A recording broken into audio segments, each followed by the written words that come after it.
नमस्कार, जय जोहार। साथियों, जागो पंच में आप सभी का हार्दिक स्वागत। साथियों, जागो पंच आपके लिए लेके आ रहा है गुलामगिरी पुस्तक से महात्मा ज्योतिबा राव फुले जी के लिखे हुए उन अंशों को जिनमें हमारी दास्ता की दुर्दशा झलकती है। तो साथियों, इस दुर्दशा में हमारे साथ क्या हुआ, हमारे समाज के साथ क्या हुआ, जब आप ये वीडियो अंतिम तक देखेंगे तो आपको पता चलेगा कि आज़ादी के पहले का हमारा जीवन क्या था और आज़ादी के बाद का हमारा जीवन क्या है। इसका आप तुलनात्मक अध्ययन कर पाएंगे कि यदि हमने अपनी इस आज़ादी को खो दिया तो वास्तव में हमारे जीवन के साथ क्या होगा, हमारी दुर्दशा क्या होगी। इसका चरित्र चित्रण बखूबी आपके सामने पहुंच जाएगा, क्योंकि आज जो हमारे समाज में शूद्रों की दशा हो रही है वह आप सभी से छिपी नहीं है। यानी बहुजन, ओबीसी, एससी के साथ जिस तरह का शोषण इस सरकार में हो रहा है वह आप सभी से छिपा नहीं है। बारी बारी से सबको मारा जा रहा है, लेकिन आवाज एक ही एक उठा रहा है। तो ये आपको किस ओर लेके जाता है, जब आप गुलामगिरी पढ़ेंगे और सुनेंगे तब आपको पता चलेगा कि आप किस ओर जा रहे हो। तो आइए चलते हैं गुलामगिरी पुस्तक के उन अंशों की ओर जहां पर आपको ये पता चलेगा कि हमारी दुर्दशा आने वाले समय में कैसे होने वाली है। आइए चलते हैं। आज हम शुरू करेंगे वहीं से जो हमारा दूसरा भाग खत्म हुआ था। यहाँ पर मूल निवासी क्षत्रिय लोगों के साथ ब्राह्मण पुरोहित वर्ग के मुखिया परशुराम जैसे व्यक्ति ने कितनी क्रूरता बरती, यही इस ग्रंथ में बताने का प्रयास किया गया है।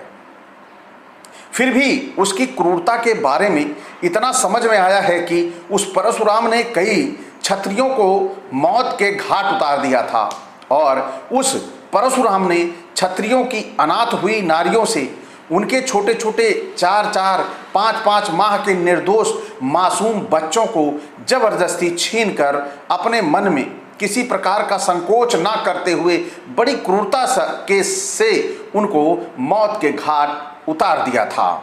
उस ब्राह्मण परशुराम का कितना बड़ा जघन्य अपराध था।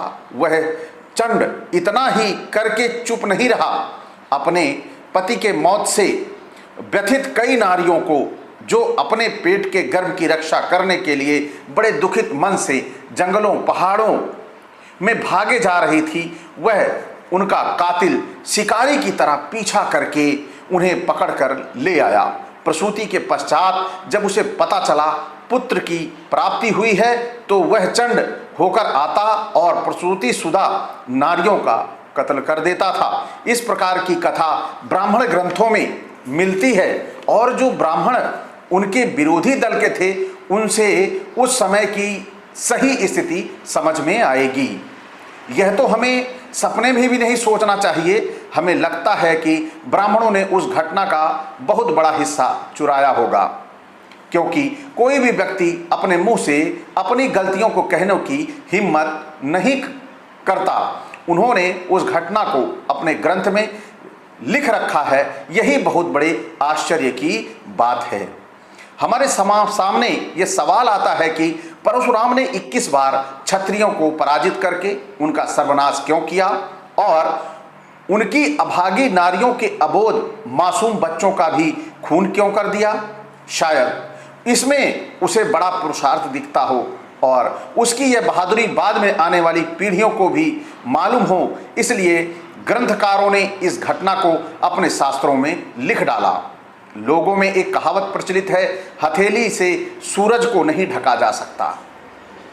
उसी प्रकार यह हकीकत जबकि उनको शर्मिंदा करने वाली थी, फिर भी उनकी इतनी प्रसिद्धि हुई कि उनसे उस घटना पर जितना पर्दा डालना संभव हुआ उतनी कोशिश उन्होंने की और जब कोई इलाज ही नहीं बचा तब उन्होंने उस घटना को लिखकर रख दिया। हाँ, ब्राह्मणों ने इस घटना की जितनी हकीकत लिखकर रख दी उसी के बारे में यदि कुछ सोच विचार किया जाए तो मन को बड़ी पीड़ा होती है, क्योंकि परशुराम ने उन क्षत्रिय गर्भिणी नारियों का पीछा किया, तब उन गर्भिणियों को कितनी यातनाएं सहनी पड़ी होंगी। उसमें भी कई नारियां मोटी और कुलीन होने की वजह से, जिनको अपने घर की दहलीज चढ़ना भी मालूम नहीं था, घर के अंदर उन्हें जो कुछ ज़रूरत होती सब नौकर चाकर ला कर देते थे।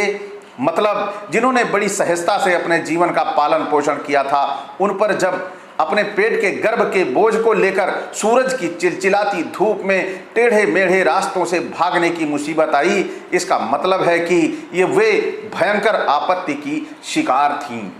उनको दौड़ भाग करने की आदत बिल्कुल भी नहीं होने की वजह से पांव से पांव टकराते थे और कभी धड़ाम से चट्टान पर तो कभी पहाड़ की खाइयों में गिरती होंगी। उससे कुछ नारियों के माथे पर, कुछ नारियों की कुहनी को और कुछ के घुटनों को और कुछ नारियों के पांव को चोट लगकर खून की धाराएं भी बहती होंगी। और परशुराम पीछे पीछे दौड़कर आ रहा है। अब आप सभी ये एहसास इसका कर सकते हैं कि क्या दशा हो रही होगी उस समय हमारे वो समाज की उन महिलाओं की, जिन महिलाओं ने ये पीड़ा झेली है। यह सुनकर तो और भी तेजी से दौड़ने लगती होंगी। रास्ते में दौड़ते समय उनके नाजुक पांव में कांटे कंकड़ चुभते होंगे। कटीले पौधों के उनके बदन के कपड़े भी फट जाते होंगे, उन्हें कांटे भी चुभते होंगे। उसकी वजह से उनके नाजुक बदन से लहू भी बहता होगा।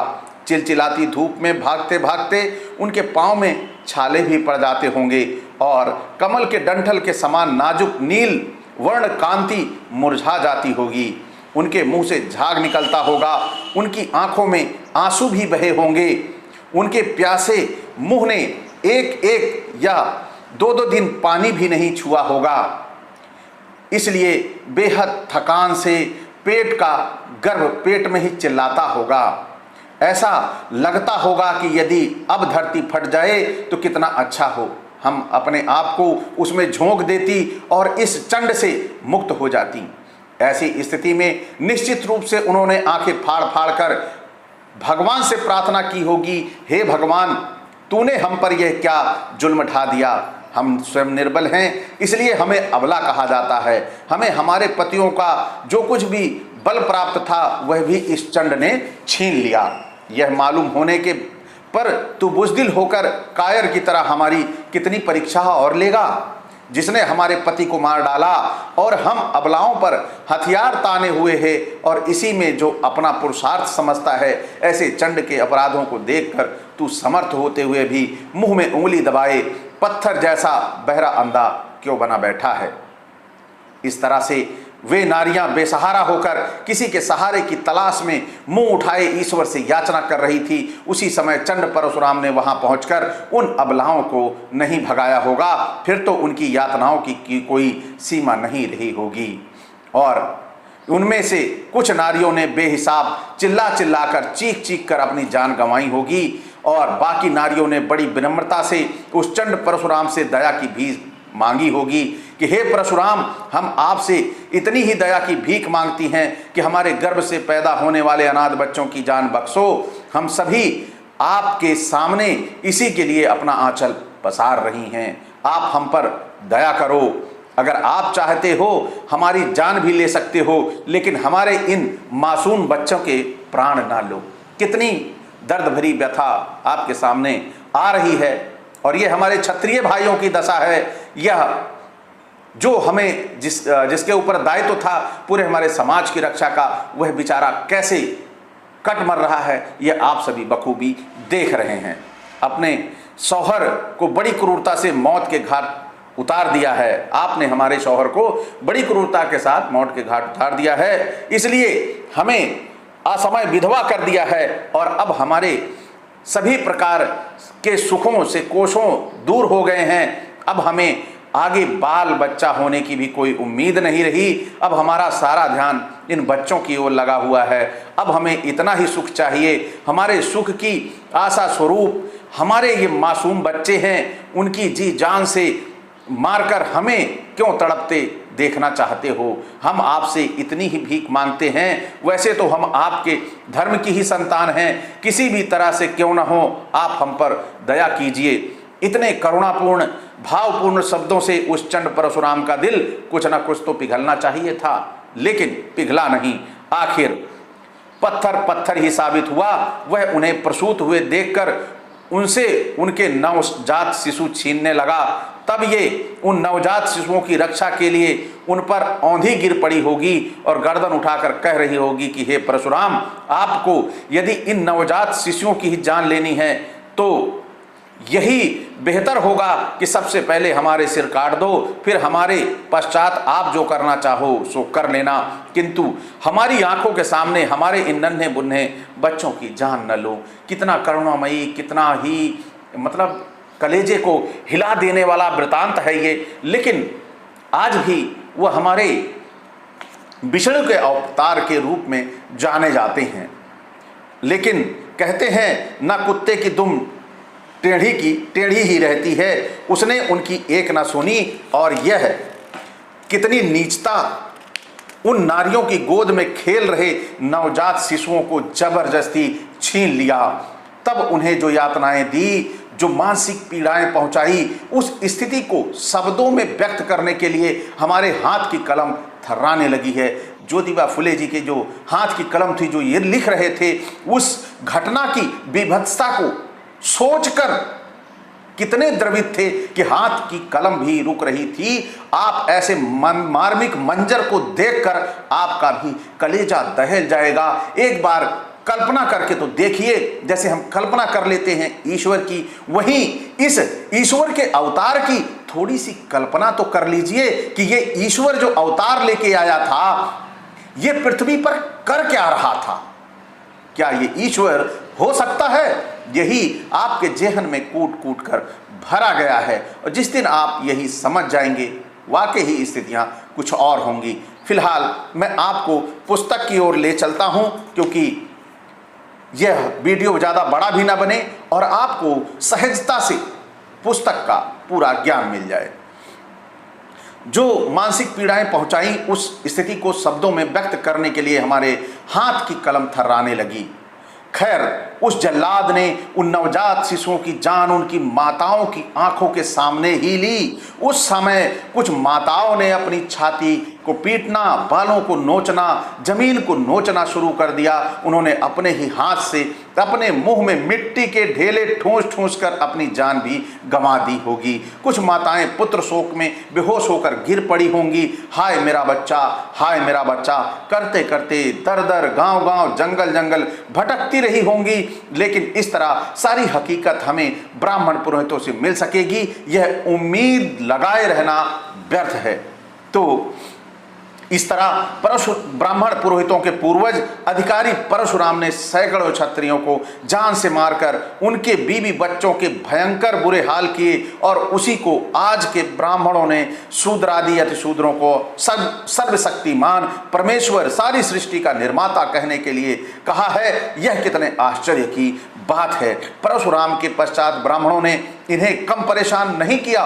उन्होंने अपनी ओर से जितना सताया जा सकता था उतना सताने में कोई कसर कोई छोड़ी नहीं होगी। उन्होंने घृणा से इन लोगों में से अधिकांश लोगों के भयंकर रूप से बुरे हाल किए। उन्होंने इनमें से कुछ लोगों को इमारतों भवनों की नींव में जिंदा गाड़ देने में भी कोई आनाकानी नहीं की। इस बारे में इस ग्रंथ में लिखा गया है। तो साथियों, आप थोड़ा सा जरा सा उस मंजर को सोचिए, एहसास करिए कि आने वाले समय में आपके साथ क्या ऐसी स्थितियां गुजर सकती हैं, या फिर परशुराम का अवतार हो सकता है, या परशुराम फिर से आ सकता है। अगर परशुराम फिर से आया, यानी वो राज्य आया जिसकी आप कल्पना कर रहे हैं, जिसकी आप चर्चा करते हैं, नहीं हम हिंदू राष्ट्र बनाएंगे। क्या हिंदू राष्ट्र यही होगा जहां पर अबोध बच्चों को, छोटे छोटे भोले भाले जिन बच्चों ने अपनी आंखें भर खोली हैं, उन बच्चों को दिया जाए? क्या आप ऐसे राष्ट्र की बात करते हैं? क्या ऐसे देश की बात करते हैं? साथियों, ये गुलामगिरी पुस्तक आपकी आंखों को खोल देगी। एक बार आपको लगने लगेगा कि वास्तव में हमारा जीवन व्यर्थ है। क्यों व्यर्थ है? क्योंकि हम अपने हिस्से की जिम्मेदारी नहीं निभा पा रहे हैं। हमारे महापुरुषों ने पुस्तक लिख के हमारे सामने कर दी और हम आपस में आज तक बहुजन नहीं बन पाए और वो लोग ब्राह्मण बनकर पूरा का पूरा हमारा सफाया कर दिया और हमें गुलाम बना लिया। क्या आज भी आप ये चाहते हैं कि हमारा समाज टुकड़ों टुकड़ों में बटा रहे और दूसरे लोग हमें टुकड़े टुकड़े गैंग कहकर बुलाएं? क्या हमारी आज ये शिक्षा प्राप्त करने के बाद जिम्मेदारी हमारी यही बनती है? और अगर यही बनती है तो निश्चित तौर पर आप सभी जो इस पुस्तक में शूद्र आदि अति शूद्रों की गुलामी लिखी है, आप उसी के हकदार हैं। और अगर वास्तव में आपने शिक्षा प्राप्त कर ली है तो उठिए, खड़े होइए। वो समय आ गया है कि अब संविधान को लेकर आप अपने उस मजबूती को बना लीजिए, वरना दोबारा अवसर नहीं आएगा। तो साथियों, अगर आज का ये वीडियो गुलामगिरी पुस्तक के अंश का आपको अच्छा लगा हो तो लाइक करें, और जिन साथियों ने चैनल को सब्सक्राइब नहीं किया है और उन्हें लगता है कि नहीं जागो पंच के वीडियो अच्छे हैं, वो चैनल को सब्सक्राइब कर लें, साथ ही बेल आइकन की घंटी दबा लें जिससे हमारे वीडियो का नोटिफिकेशन आप तक पहुंच जाए। इसी के साथ मैं विदा चाहूँगा। नमस्कार, जय जोहार।